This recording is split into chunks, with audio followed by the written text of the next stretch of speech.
Hello, everyone, and welcome to Asian Viewpoints. I'm Mary Sitt. Our guest today started a very popular upscale restaurant and then switched from restaurants to real estates and became a leader in 2 short years.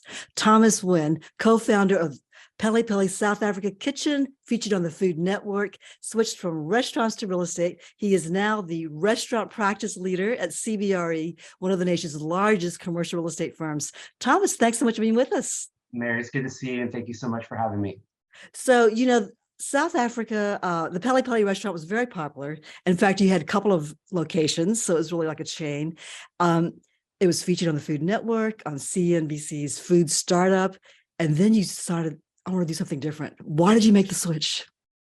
I was a lawyer first. This is actually my third career. Okay. We had 11 wonderful years in the community in Houston with Peli Peli. We had, I think, up to 6 locations. We were, in Whole Foods at one time. We were on CNBC's Restaurant Startup, won a lot of awards, cultivated a very passionate fan base, and it was a great experience. After COVID, at my age, at 45, restaurants is a very tough industry to be in if you don't have that hunger and the passion. It's a very soul-sucking job industry if you don't have Right. if you don't have the passion for it. It's a very, anyone that's owned a restaurant before knows it's a 24/7, 7 days a week kind of thing, and the only thing that gets you through is for you to be passionate about it. If you treat it as a job, I mean, it's just going to be the worst thing ever. So when I was a lawyer, I knew that early on. I knew that I wasn't going to be any good if I wasn't thinking about the job, thinking about the business, actually not considering it a job.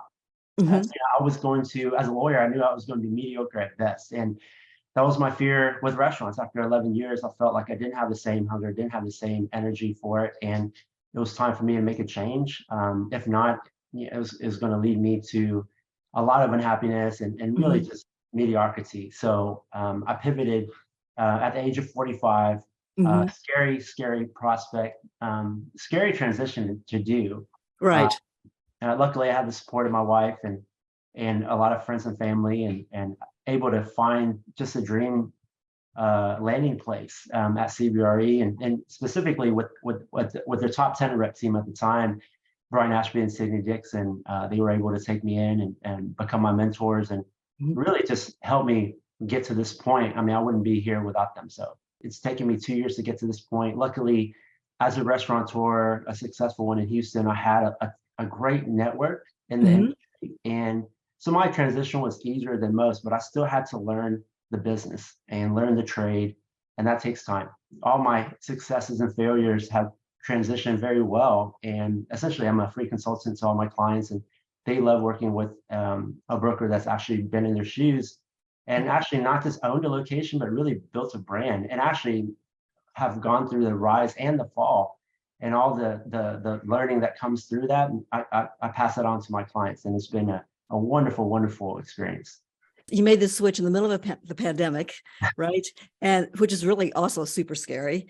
What is it like for the restaurant business now? Are we coming out of this and people are just like pent up demand? They're tired of being at home and they're just out dining. It looks like that when I drive around. Houston is unlike any other city in the U.S. right now. I mean, we're still one of the hottest retail and restaurant markets in the U.S.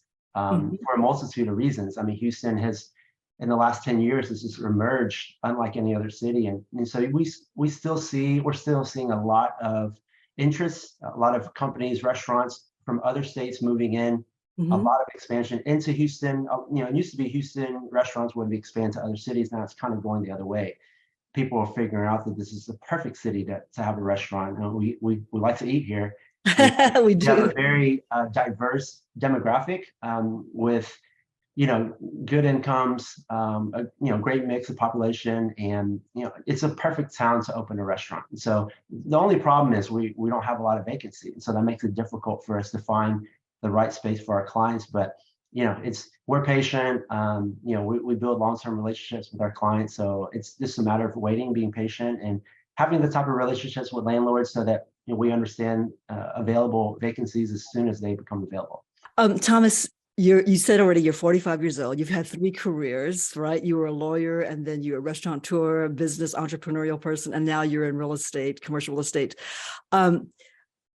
That's a lot of switching around for careers. And yet you've done very well, right? In your two, once you just decided that lawyering wasn't your thing, That's what would right. you advise other people in terms of switching careers and finding that passion?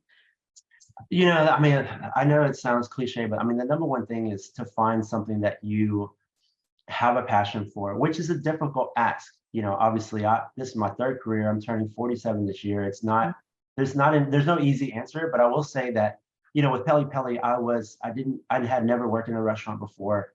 I think what got me, one was mentorship Yeah. from Chef Paul, but, also just having such a passion. It was a brand that I was a part of, and so I didn't treat it as work.